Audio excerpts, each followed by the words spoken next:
तो अपनी जगह है, ये गीता में हमें कृष्ण बनना है कि हम कुछ भी कर सकते हैं, हम कारागृह में पैदा होकर द्वारकाधीश की तरह जी सकते हैं, ये हमें सीखना है।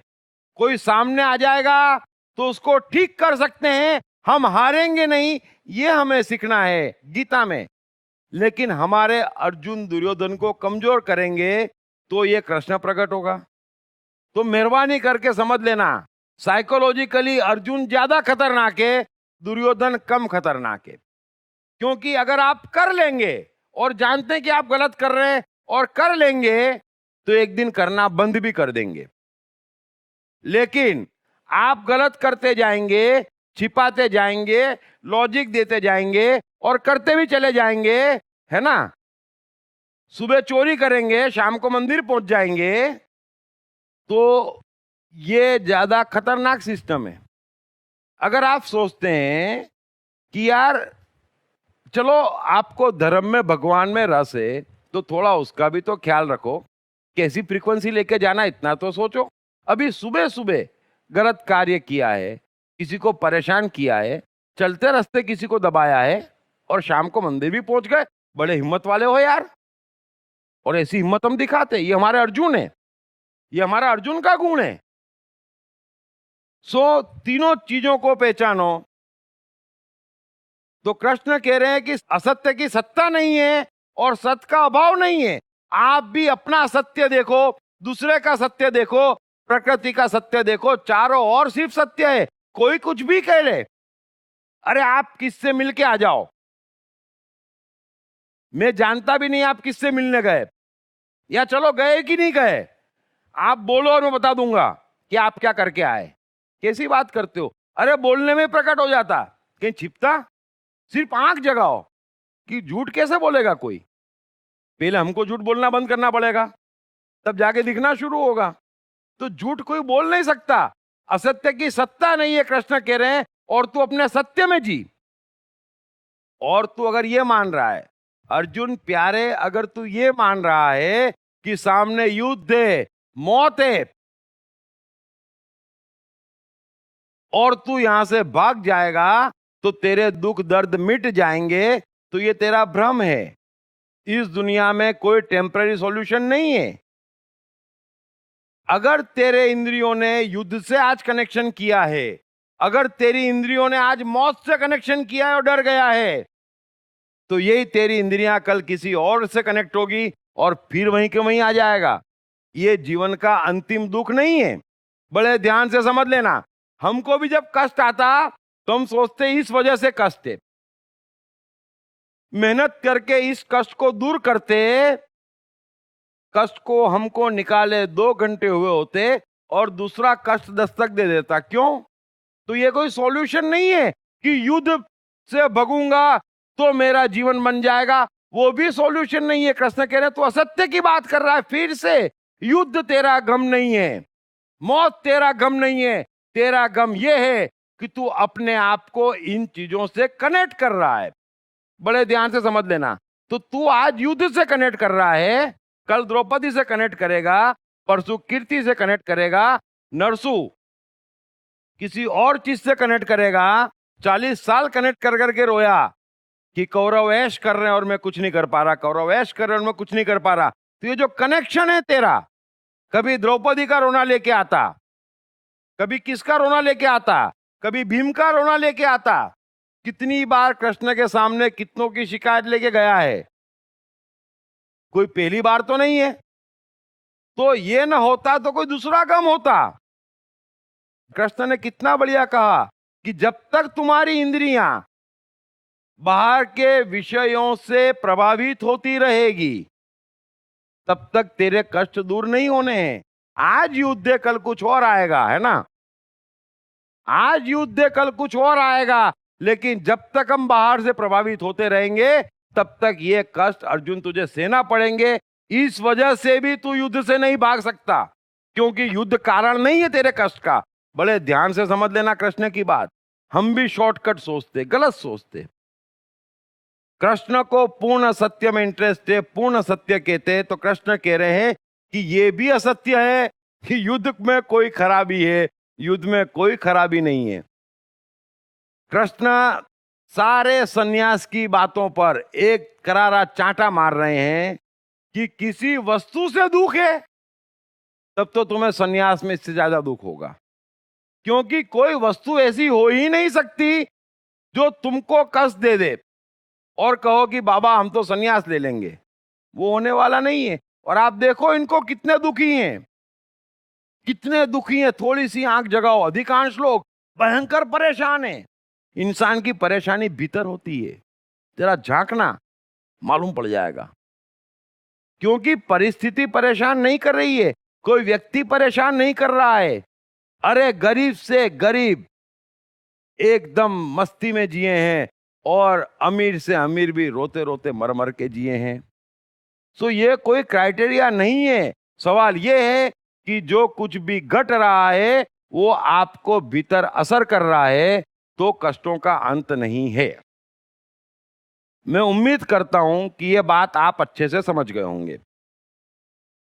अब इसी बात पर मैं अंत में एक कविता सुनाता हूं हरिवंश राय बच्चन की। तो कृष्ण कह रहे हैं कि सत्य क्या है? अर्जुन मेरा भी तो जीवन है, बरोबर है। तू तेरे युद्ध की बात कर रहा है, मौत की बात कर रहा है। मैं तो पैदा मौत के साये में हुआ, जीऊंगा कि मरूंगा नहीं मालूम था पगले। और आज भी महाभारत में खड़ा ही हूं बगैर हथियार के। दुर्योधन को बुद्धि आ गई, बोले सबसे पहले इसको निपटाओ। तो मेरे पास तो बचने का हथियार भी नहीं है, तेरे पास तीर तो है, उसमें क्या है? दुर्योधन पहले भी ऐसा कर चुका है एक बार, बड़ी मुश्किल से कृष्ण बच के निकले थे। तो बोले दूसरी बार कर दे तो कोई मौत कोई कारण है? और मैं तो जीवन भर मौत के साये में रहा। कम से कम 50 सिचुएशन कृष्ण के जीवन में ऐसी होगी जहां गारंटी से आप पढ़ के कह दें कि बस ये अंतिम क्षण है, बच नहीं सकते। तो क्या मैं ऐसे भाग गया, डर गया, मर गया? सो कृष्ण कह रहे हैं कि ये तेरा कारण नहीं है। तो सत्य क्या है मनुष्य का, ये सब जने समझ लेना। ये जितने धर्म शास्त्र बात करते सबके लिए अच्छी बात है, और बात कृष्ण से सीखने में बुराई नहीं, अगर मेरे में बुराई हो तो। लेकिन अच्छी बात किसी से भी सीखने में कोई बुराई तो होती नहीं, इतना तो हर इंसान में होना चाहिए। तो मनुष्य का सत्य मैं आपको समझा रहा हूं। अगर इस सत्य में आप जी लेंगे तो सत्य का अभाव नहीं है। लेकिन हमारा सत्य क्या है, इस बात को एक हरिवंश राय बच्चन की लाइन आपको सुना के बताता हूं। डॉक्टर हरिवंश राय बच्चन मेरे सबसे फेवरेट कवि, कमाल का लिखते। तो उनकी एक 4 लाइन है मधुशाला में से कि हर सूरत साकी की सूरत, हर सूरत साकी की सूरत में परिवर्तित हो जाती। आंखों के आगे हो कुछ भी, आंखों में है मधुशाला। फिर सुन लेना, हर सूरत साकी की सूरत में परिवर्तित हो जाती। आंखों के आगे हो कुछ भी, आंखों में है मधुशाला। बस ये कृष्ण है। और कृष्ण हमसे यही कह रहे हैं, अर्जुन से कह रहे हैं कि पागल, ये महाभारत का युद्ध, ये कौरवों की सेना, ये मौत सब साकी है, सब साकी है। और ये साकी बदलती रहेगी, ये साकियां बदलती रहेगी जीवन में हमारे।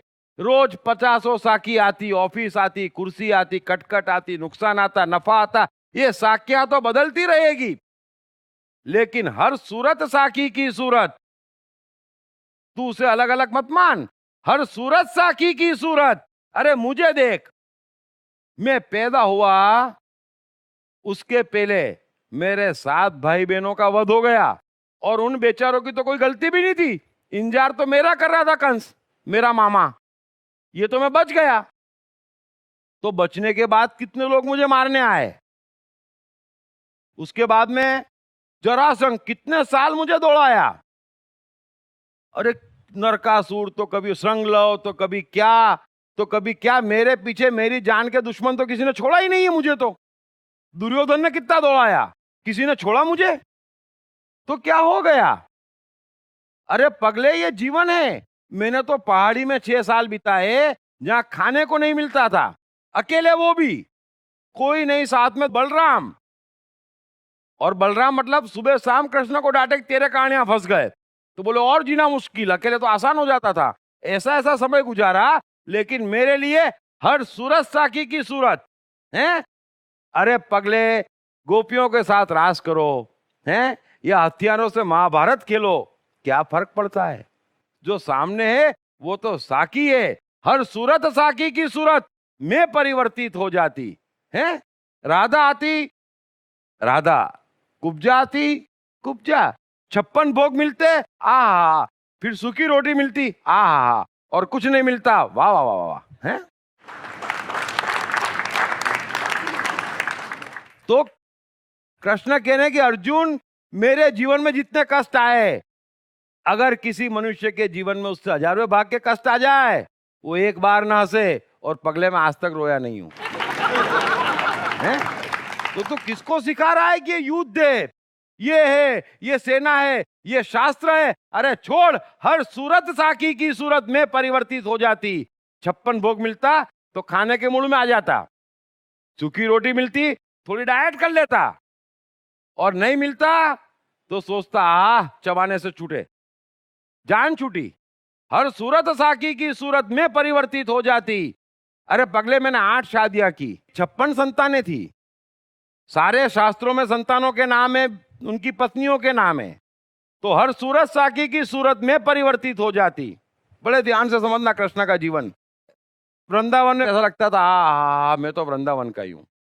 फिर मथुरा चला गया तो लौट के वृंदावन जा ही नहीं पाए, आज जीवन नहीं जा पाए। गए थे 5 रोज के लिए कि मामा क्या फंक्शन है, निमंत्रण है, जाना पड़ेगा, होके आया, आज जीवन वापस वृंदावन नहीं जा पाए।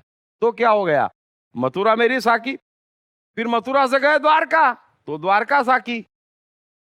तो हर सूरत साकी की सूरत में परिवर्तित हो जाती। मैं कौन कहने वाला कि ये मिला इसलिए दुख? अरे तू आजा, तेरे को भी गले लगा लूं और तुझसे भी आनंद की परम ऊंचाई पे बैठ जाओ, इसको कृष्ण कहते हैं। तो हर सूरत साकी की सूरत में परिवर्तित हो जाती। अरे आंखों के आगे हो कुछ भी, आंखों में तो है मधुशाला है। अरे आंखों के आगे कुछ भी हो, 1000 लोग मारने आ जाए, लेकिन वो ये नहीं कह सकते कि तुम डर गए। वो भी देखेंगे बड़ा हंस रहा है, ये तो बड़ी मस्ती में यार, कहीं हमारी गलतफहमी तो नहीं है, कुछ गड़बड़ तो नहीं है, क्योंकि हमारे भीतर मधुशाला है। अर्जुन, मस्ती पूरी की पूरी भीतर है प्यारे, तो समझ इस बात को, चाहे जो मिल जाए। अरे मैं बांसुरी भी ऐसे ही बजाता, जैसे तलवार उठाता, जैसे तीर चलाता और जैसे गदा उठाता, मेरे लिए फर्क नहीं है। हर सूरत साकी की सूरत, क्या फर्क पड़ता है? जो होना चाहिए वो करता हूं, जो नहीं होना चाहिए वो नहीं करता हूं। फिर क्या है? ऐसा नहीं है कि मैं गीता बड़े प्रेम से सुना रहा हूं, छल और कपट भी उतने प्रेम से करता हूं प्यारे, है ना। हर सूरत साकी की सूरत, सच भी बोलता हूं और झूठ ज्यादा मस्ती से बोलता हूं, है ना। परेशान क्यों है कृष्ण से सब? ये कर क्या रहे हैं? अगर गीता नहीं कही होती तो बात ही अलग होती, लेकिन जब गीता में कृष्ण कहते हैं बड़े बड़े वाक्य तो सब जने घबरा गए, बोले नहीं नहीं महाराज में दमे, चुप रहो, है ना। तो ये जितना प्रणाम है सबका कृष्ण का, वो गीता का कारण है, ये भी समझ लेना। लेकिन इतनी बहती गंगा है, इतनी ऊंचाई है चेतना की जिसकी हम कल्पना नहीं कर सकते, और उसके बाद में आप जिनके भी नाम सुन रखे हैं, जिनको भी आप कुछ कहते, वो कुछ नहीं है। यहां तो हर सूरत साकी की सूरत में परिवर्तित हो जाती। ये लाइन हमेशा ध्यान रखना। आंखों के आगे हो कुछ भी, आंखों में है मधुशाला। तो विषय तो बाहर चेंज होते रहेंगे, सुख दुख आते जाते रहेंगे, मस्ती हमारी है, दुश्मन से भी मजा आता है, गौर करना कभी, वो भी टाइम पास करवाता है। तो यहीं पर हम खत्म करते हैं, और इतनी बात समझ लो कि असत की सत्ता नहीं है और सत का अभाव नहीं है। और कृष्ण कह रहे हैं कि मनुष्य के लिए उसका सबसे बड़ा सत्य यह है कि हर सूरत साकी की सूरत में परिवर्तित हो जाती। सामने जैसा आ जाए उसमें अपने आप को ऐसा ढाल लेती कि राशि रास राशि रास राशि रास निकलता उससे भी। आंखों के आगे हो कुछ भी प्यारे, तू आंखों में बसा ले मधुशाला और युद्ध कर। 100 बातों की एक बात। Thank you very much.